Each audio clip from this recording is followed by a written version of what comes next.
I applied to the Women Innovation Awards because I wanted to become a role model for young women of ethnic minority backgrounds like me, and I wanted to inspire them to challenge the status quo. I applied to the Women in Innovation Awards because it would enable us to showcase and extend our WasteMap platform and to actively encourage more women to lead, to find and to be the change they want to see. I applied to the Women in Innovation Awards as it's a great funding opportunity.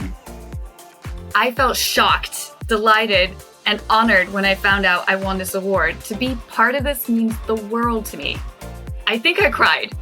It also made everything feel much more real in terms of this is the beginning of an amazing journey. When I found out I'd won, I could not stop smiling. I started jumping around from excitement, and I must have read the notification email about 10 times to make sure that it was actually addressed to me. The award has allowed me to tap into expert advice and have access to specialist support.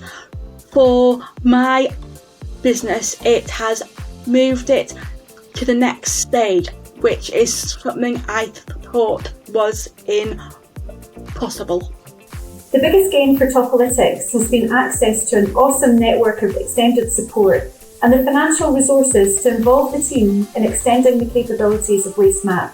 I've been able to invest in our technology and marketing, truly getting us closer to saving the planet one swap at a time. Applying could change you and your business. Start on the application early, embrace the challenge and roller coaster ride. You never know what could happen. Want to win a £50,000 grant from Innovate UK, plus tailored mentoring to take your business to the next level? Applications for this year's Women in Innovation Awards are now open until the 19th of October. Join us to make an impact.